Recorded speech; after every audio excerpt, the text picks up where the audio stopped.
Well, it's a delight this Friday, March 27, 2026, to have George Khalaf with us to kick off our show. We do that on Fridays, kind of run through the politics of the week, who's up, who's down, what's important, what to watch, and also at the same time want to mention that George is himself a candidate for office. He is running for State House of Representatives in Legislative District 3. You can help his campaign out by going to his website, georgekhalaf.com. He spells his last name Khalaf. He walked in. I'll tell a story on you. It's not a story that should embarrass you because I'm sure it's universal. It happened to me. We keep the news TVs on here, George, because we don't want to miss any breaking news. And we saw both this crawl that said, police, Tiger Woods in car accident, arrested and charged with DUI. Now, I saw it a little bit earlier before you walked in, and I did a double take, and I thought, am I looking at old footage? Is this an old story that's come back because there's a sentencing or he was cleared of something? No, it's brand new all over again. This poor guy. Yeah. Family. All I can say is that they're not obviously knowing as outsiders any other individual person's life, but when there's a repeat pattern like this, you wonder what holes does he have in his heart, in his life, in his mind, and what holes is he trying to fill with substance and women and different things, and really we should be praying for him because this is not.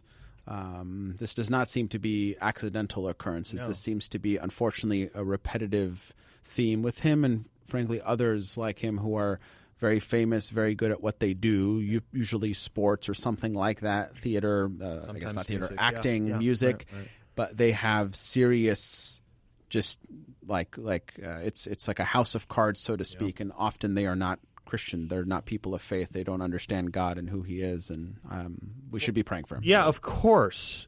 But it opens up an interesting conversation. In the political realm, we see it too. We've seen, too much. And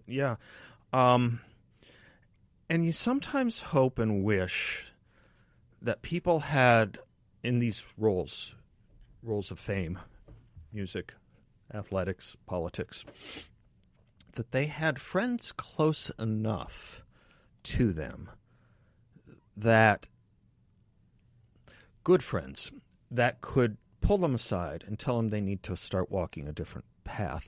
You think about how many great people could have been saved if they had that. You think about how Elvis might have been saved, or Michael Jackson. We could go on and on. You and I know political careers that were destroyed by this kind of stuff. Now, maybe those political careers weren't serving such good in the first place because these people were such wrecks.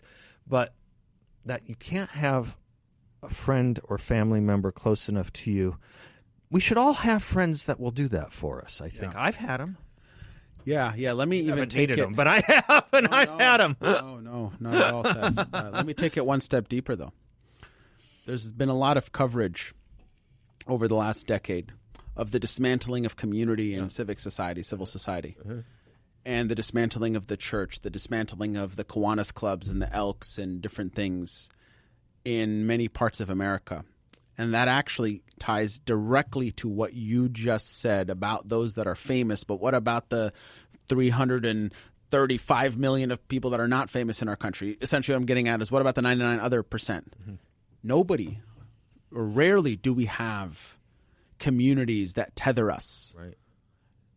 Because the communities, if you don't go to a church, if you don't belong to a social club, if you don't do something that ties you in with people, and those people are then unwilling to hold your feet to the fire, we can get to that in a moment, what do? And many that are famous are untethered, or they're tethered to other very reckless things, or worse yet, American culture is such that we're unwilling to accept criticism, and we're unwilling to give it. We vilify it. Some of my closest friends in life are those that are willing to ask me, hey, George, you don't look okay. What's going on? I try to do that with you if you look that way, and I always appreciate when you check in on me. Why? Because I consider our friendship, it's not surface level. I have a lot of surface level people. Oh, hi, good, bye. My closest friends are those that are willing to check in on me, or that I will voluntarily, as I've gotten older, I've learned to go to them, say, hey, I need prayer. I need counsel. I need something.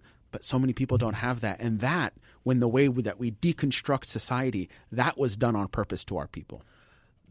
That's important, what you just said. And it is a callback to a conversation I was having on the air with another guest earlier in the week about the breakdown of these civic organizations that you were mentioning. And another one that he had mentioned was Rotary. Yes. Was another example. Yeah, right alongside. And what it made me think of, well, a couple of things. So part of the curricula I teach is de Tocqueville. One of the things he thought was magic about America and that kept us together were these civic associations. He was amazed by these organizations. But when we think about the people who do fall off the earth, take Elvis, take Michael Jackson, take anyone you want, you can think of, and it's probably true of Tiger. I don't know enough of his biography. You know what they do?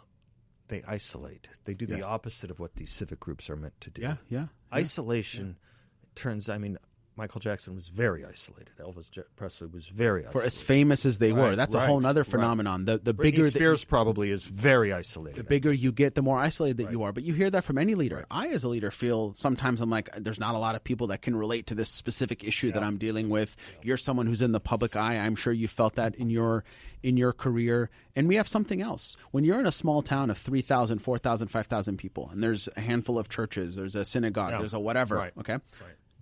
How hard is it to be to be off the grid? It's impossible. For better or for worse, everybody's in everybody's business. And I understand that sometimes you knock on that and you have the shows where the big city girl goes to the small town or something, or so many places around the world. Right. The power of those is that nobody gets the lost in the shuffle phrase. I feel like I use that 100 times, right? When you run companies, a lot of things, you're the we live or die by things not getting lost in the shuffle. Mm-hmm. People get lost in the shuffle. Yeah. When your church is 100, nobody gets lost in the shuffle. Right. When your church is 2,000, when your city is 250,000, everybody gets lost in the shuffle. When you don't know your next door neighbor because you go into your garage and you close the garage door, you get lost in the shuffle. That's when you have people that die and then 3 months later someone's checking in on them. You get lost in the shuffle. Yeah. That is society today in many parts of America. Thank God for the parts of America that is not that way, but there is a political connection here. What are the parts of America that are not that way, Seth? They are the preponderance red. The parts of America that are disconnected and dismantled, the preponderance is blue. And as much as the blue areas, they like to talk about mental health. Big cities.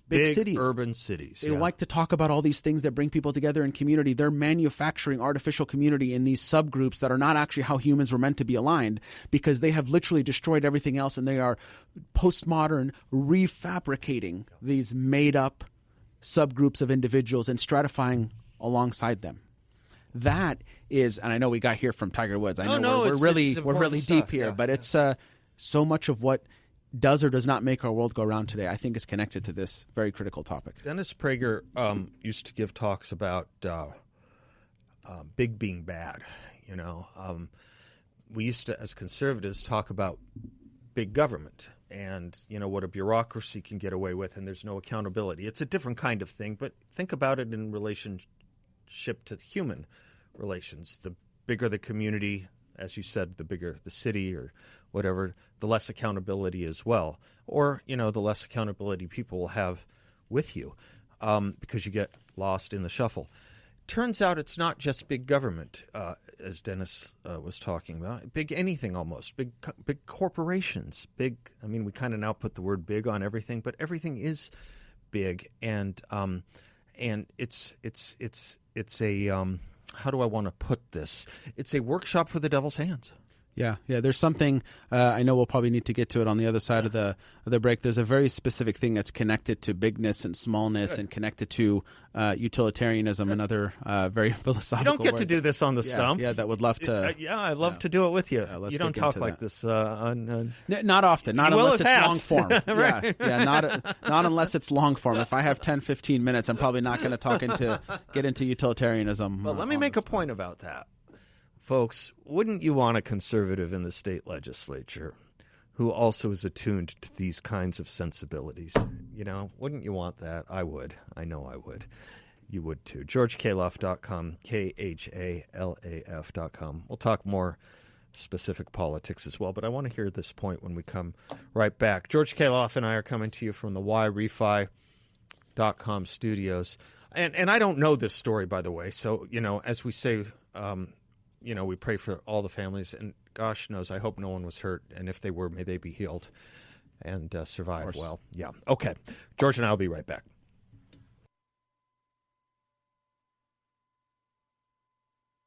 Thank you to my MC, David Dahl. Is that black or white? I don't know what that one is. Which Smooth one? Criminal. Smooth. That's a deep cut. Where did you pull that one out of? It's one of his popular It cannot songs. possibly be.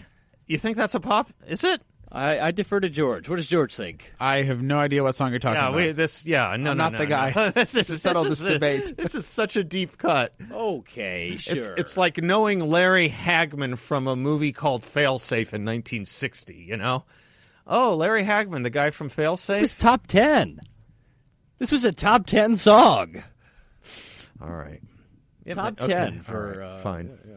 George Khalaf is my guest. It's off the album Bad? Yes. Okay. GeorgeKhalaf.com is his website. He's running for Legislative District 3, and we're being a little philosophical here, but I think you can't have a good politics without a good philosophy behind the politics, and that's why there is a field called political philosophy. So give us a little here, George. We were talking about isolation, loneliness, and the concept of big. Yes. So in the United States of America, we love big. We have tended to love big because big brings efficiency. Big brings maximum utility. Meaning that the bigger something is, the more efficient it is, because we have long been fixated on, the more efficient, the more money, the bigger the growth, the bigger the GDP, the bigger the stock market, right? All of that. And if something isn't efficient, we view it often as bad. And if something doesn't have maximum utility, if it's just about the beauty, architecture from back in the day to where it is today. Back in the day, architecture was about beauty, and there were a whole bunch of things. The columns weren't there because they held up the roof. The columns were there for beauty. Not everything had utility, or the overarching theme of utilitarianism, meaning the means justify the ends. In any way that you cut it, these are things that I critique. Why? So much of the things in society, the small towns taking big, sort of getting a lot bigger, or the fact that we've offshored until recently all manufacturing, or we are infatuated instantly. AI comes down the line. Oh, this is something that we can have more. We're cutting people out of this, that, and the other. Why? And we're dismantling all these civil society because those things require you to slow down. And how can you be efficient if you're going 2 hours in a week to an Elks or Kiwanis or Rotary or something like that? Volunteerism. Those are all hallmarks of American society, and yet they have been dismantled over the last couple of decades. And so I bring this up to say we need to have a renewed call for beauty, for beauty's sake. Mm-hmm. For not everything, including architecture and art, that has to have utility. Mm-hmm. For things that efficiency is a key factor. Don't get me wrong. We shouldn't be stupid about that. Market considerations have to be there. But efficiency can't be our God, right? God provides and gives us other things that we have. And as conservatives, and I so appreciate the direction that we are beginning to go in D.C., and I want to see that more in Arizona, meaning what? That we are looking out for the little guy, right? What we used to call the Joe Sixpack. Do you remember that from those forgotten debates? Man. Joe the plumber. Yeah. We used to sort of caricaturize. That's the average American. Right. It doesn't matter if you're a plumber or not. That's just the average American. So we need to not forget that. And why do we now on the right, and ironically the left, the majority of America criticizes big, whatever the big is, big government, big companies is because of this. And so it's something I think about a lot, and I think about how can I apply this to my legislative career? How can I apply this to the way that I speak and in the methods I communicate? And how can I encourage people to think small again and to root themselves in a community? Because when crap hits the fan, your house cannot be made and built on sand. It must have a solid foundation. Nicely put. It was brought home this week in an unveiling of an elitism when you saw, as no doubt you did, Jimmy Kimmel making fun of the new director of Homeland Security, saying he's been a senator for a very short time, and before that he was a plumber. And now we have a plumber running Homeland Security. And first of all, it's not true. He was in Congress for 10 years.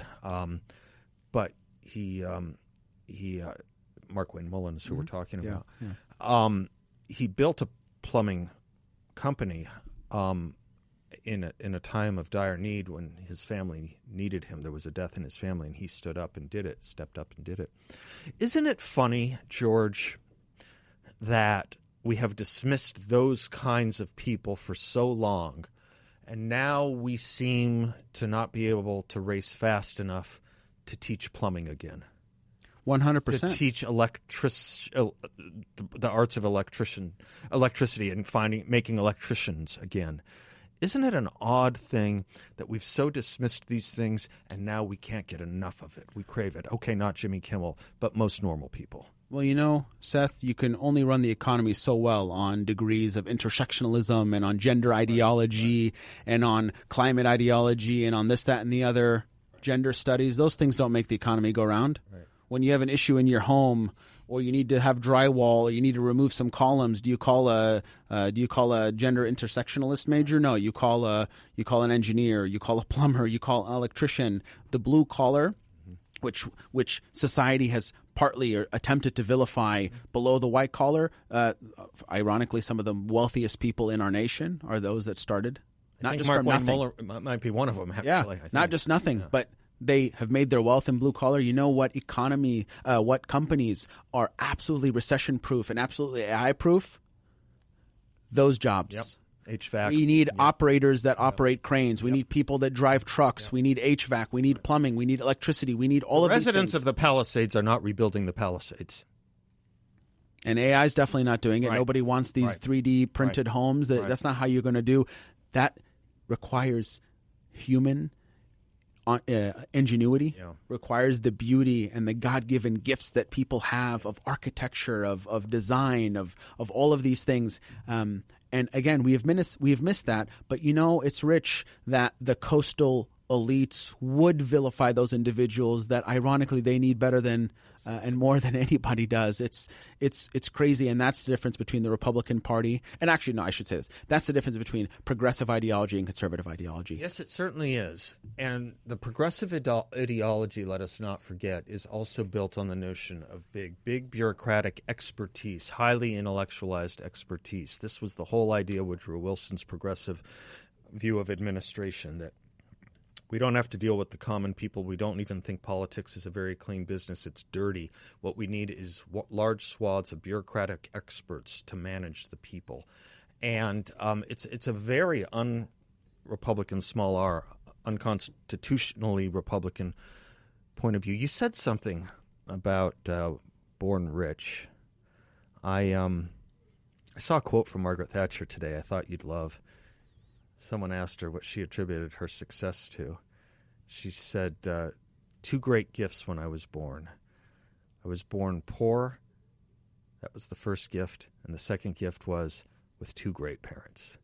Amen. Isn't that great? Amen. 2 gifts, poor and with great parents. Amen. I mean, not that we have to wish poverty, and it's obviously easier if you're not, but the idea is the second thing can overcome any other problem. 100%. But also, if you've never lived a day in your life without understanding sort of the fact that you don't have everything immediately at your disposal, but the fact that I grew up in a similar way, but I had 2 amazing parents that worked their butt off to give myself and my 2 younger sisters opportunity, and of course I'm so grateful for them and grateful for everything that they've instilled in me.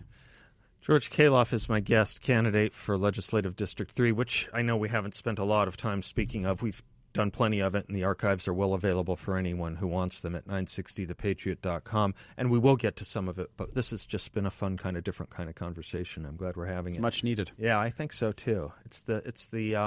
These are the issues I call the durables. These are the issues that have heft and weight and meaning and last. We'll be right back. Welcome back to the Seth Leibsohn Show, coming to you from the YRefi.com studios. And I know we're playing some Michael Jackson today. Something needs to be said about it, and I'm sure many in the audience, it dawned upon many in the audience before I raised it just now. There's a documentary coming out on him, I guess. I was reading someone who was thinking through it. There were some very dark parts, obviously. His ending was as dark as it gets. But there were some very dark parts to some of his actions that were not just self-harm.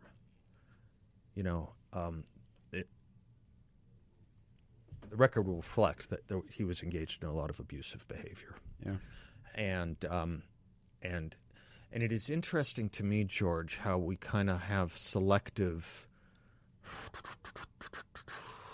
sanction on this sort of thing. We moved like lightning speed on cleansing the realm of anything having to do with Cesar Chavez. Boy, did that move fast. It was hours. I've never seen anything like it. I've never seen anything move that fast. And yet we know there are other people of great fame. Maybe they didn't accomplish in the same realms. Maybe they're mostly in entertainment, but some in politics. We have heroes in politics who we still have holidays and streets named after that we also know, didn't live the lives of a saint. It's interesting how society kind of puts its selectivity on who it's going to sanction or not. The Michael Jackson stories of settlements and abuse, they're not small in the measure, but I don't know. I don't really have a question about it, just an observation that we're a little bit selective at our outreach sometimes. We are selective, and I would say we're far too quick to build people up. Yeah. We're far too quick to make idols. You used a word that I love, and I've again we've worked together for a long time. I've heard you say this word more times than I can count on air. The durables. You know what is durable. You know who should and has earned our actual sort of undying respect and worship. It's only one person. That's God. But yet society is quick to lift up. And then you get the problem that you just mentioned, which is when you idolize people, you have to then make a decision. Do you throw them under the bus? Do you try to wipe them from memory? Remember that when we started going around destroying statues of different things, renaming schools. Which they are doing with Cesar Chavez. They are. But then we kind of brush other people under the rug, and we just kind of don't talk about them. Right. And it's a fickle thing. I don't know if there's. I don't know, and often if you're in pop culture, and now unfortunately in today's media, typically it's if you're on the right side of the political spectrum, you absolutely have zero room for margin. If you're on the left side of the political spectrum, you have a lot more with the radical media, right, specifically. But even that's changing because the media distribution is very different than it was 20 years ago. Yeah. Social media and the rapid fueling of things has a much greater ability to, we talked earlier, you get lost in the shuffle. You really can't get lost in the shuffle anymore. No. Boy, talk about media changing. Did you see the new numbers on newspaper circulation? Wow, they're all down in a big way. And the Gannett chain is leading the pack. Do you realize that the circulation of the Arizona Republic is now down to about 32,000? 32,000. We have reaching about 6 times that audience right now. 32,000. We have a state that is north of 7 million people. We have more registered Republicans than any party. I would challenge you to find something that the Arizona Republic has covered over the last I don't know how many years that's remotely fair, let alone in favor of. Remotely fair. I'm not even going to say in favor of. Nothing in favor of. I even want fair. You can't find that. I know. We're both looking at a story that kind of turns our stomach, aren't we? Protesters in America cheering for the death of American troops. Ugh, George. Ugh. Well, I guess we've had this from time to time.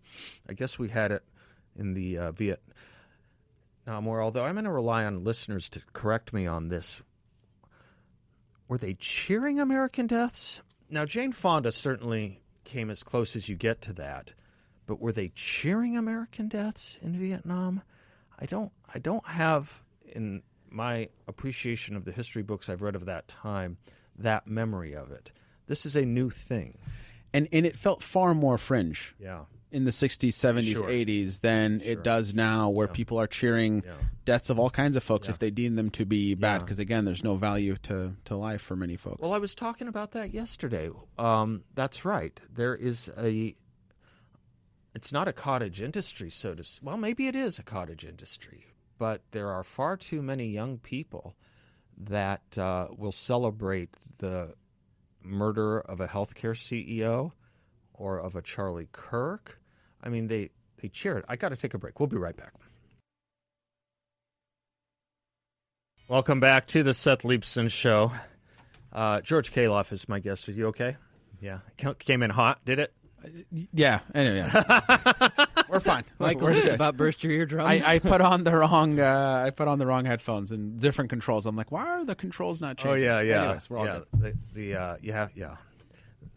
George Khalaf is my guest, political consultant, the Resolute Group, and Data Orbital polling, and candidate for Legislative District 3, State House of Representatives. You want to say something about the race, how it's going? Race is going very well. We are a couple days away from end of quarter, so big fundraising time. I've had at least 2 or 3 events every day this week. I am so blessed by the opportunities I've been given, by the doors that have been opened. And, one thing that I want to specifically call out, there's a lot of issues that I not saying this to pat myself on the back, but if I've been at this for almost 20 years, 16, 17 years. So if I don't know a lot about a number of issues, then I have a problem. There's a lot of issues I know a lot about, but there are some issues I don't know as much about. But this campaign has afforded me the opportunity to go to things like the Maricopa County Farm Bureau Ag Breakfast, where I can learn more about ag and the intersection of ag and water. And it was located at a nursery, wholesale nursery company in the North Valley. And I just get to do cool things like that every day. But honestly, just being out and about with people for me is like the joys of my day. I get energy from being around people and learning from them and hearing from them and answering their questions. And so things are going well, and a little under 4 months to the primary. That is crazy to say. It moves fast.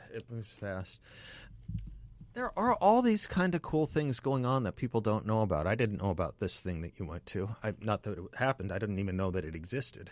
And it's just fun. All these little – I guess it's back to civic associations in a sense.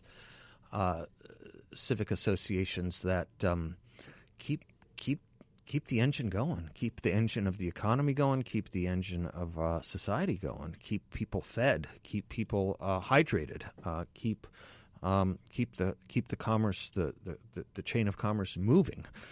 And I bet it's a hugely educational thing. I mean, I don't know about any of these groups. It is, and they said a statistic that less than or about 1% of the population actually interacts with agriculture in a direct way. Is what they call an agriculturalist, and 100% depend on it. Yeah, and about 99% are just sort of the consumers of it. So that's big difference than what it was back in the day, where we were a mainly agrarian society. Yeah. So that's in the campaign, and I think the big thing since we would have talked last is it was announced that the governor has, our dear governor in Arizona, has walked away from the negotiating table because she has chosen clearly politics over the actual health of our state and the actual prospering of our people. And so that we're not exactly sure what that means, other than our legislators are going to be in it for the long haul again. It's likely going to be a very long session. And who gets hurt worst if the budget is delayed? Or, I mean, if it's a complete and permanent deadlock, what happens? I mean, you can. We have a timetable. Right. We have to have a balanced budget before July 1st. We'll always get there. Right. It's just a game of who's going to have more will. And I'll tell you right now, the Senate President and the Speaker of the House, they're in it for the long haul. Yeah, we're not going to cave. I was talking to Warren yesterday, but there are a lot of a lot of people may not think about these things, but there are a lot of people who depend on that budget getting passed and having a certainty about it, particularly in the field of social services and law enforcement. It's not a theoretical thing. No, I know we often consider it to be, because we're talking about amounts of money we can't comprehend really. But it's not a theoretical thing. I mean, we're talking about police, law enforcement, criminal punishment, victim protection. We're talking about homeless. We're talking about education. I mean, we're talking about serious things in society. It's not theoretical that we don't have enough DPS patrol on the streets at the stretches of our roads. It's not theoretical that we desperately need more corrections officers, and need to make sure that they're Their salaries are competitive. There are so many things, Seth, that is relied upon, and that's the problem, is that the Republican majorities are down there doing work. I mean, the majority plan, Senate and House, like it's clear what needs to happen, and the governor has no plan. Her plan is she has to balance in an election year her progressive base, which just wants to nuclearize our state, and I don't mean literally like give us nuclear power, if only. That would be good, but they don't like that. And also her desire to win. Yeah. So she's trying to be moderate. Yeah. You know, if you heard her State of the State, and I was there on the floor and listened to it, obviously she did a good job pretending we know that she is not moderate, but then her actions don't back that up. So there are some real things that we have to contend with, and you know, I know tax time is breathing down many people's necks. This is a thing that unfortunately I have had to remind people that it is very likely that the majority of Arizonans that file their taxes will have some sort of maybe slight amendment, because we haven't technically landed on a conformity for our taxes, because she's vetoed 2 bills that would cut our taxes, even though her Department of Revenue essentially conformed to the tax cuts in the big beautiful bill. So it's the technical phrase, it's a hot mess over on the 9th floor for Governor Hobbs. You just gave me reason to have further contempt about this in something you said, because you reminded that she's drawing out these considerations for what will please the base for her reelection. And you and I, having been around a lot of people in politics, candidates, successful, not successful, you want a candidate that has a reason to want to run for office. And, okay, she wants to be reelected. Why? I get nothing... I get no compelling essence from Katie Hobbs about a governing philosophy that she wakes up thinking about and goes to bed thinking about and is motivated by. This is not a leader of conviction and desire, and I can find Democrats who do have that. This is not a DR thing, and I know Republicans who have acted this way too. Why the heck does she even want to? There is no compelling narrative to her administration or her tenure. Why does she want to be reelected? Exactly. In the first place? And I am sure. Am I making myself clear? I don't know if I'm. You are. And look, I am sure the reelection campaign, when she does start talking about the her Republican opponent, is just going to be, oh, he's bad. Mm-hmm. Yeah. It's not going to be what's good. And I'm telling you, a thing that I've learned being out on the trail, people are it's not enough to just say all the things that we don't like anymore. It's just not going to cut it. Voters and people want to hear, what do you want to do? What do you want? Where do you want us to be? Why are you here? Why are you bothering me with? What hope do you have for the future of our state? Can you string a coherent minute vision for our state? Right. It's not just enough to say, oh, the big bad Republicans are going to eat your lunch. Right. Because, we're in charge of the House and Senate, and despite every attempt that she and the Democratic minorities have made to dismantle our state, and that unfortunately in places like Virginia they are being successful. Have you seen what's been happening in the last couple of months since Spanberger won? It's horrifying. We have a vision for what we want. They don't. Yeah, that's absolutely true. And by the way, people can look at your vision. In fact, it's right there on the website, Conservative Vision for Arizona's Future, George Khalaf's website, georgekhalaf.com. It's good to have a candidate who does have vision and conviction. We'll close up and put a bow on this when we come right back.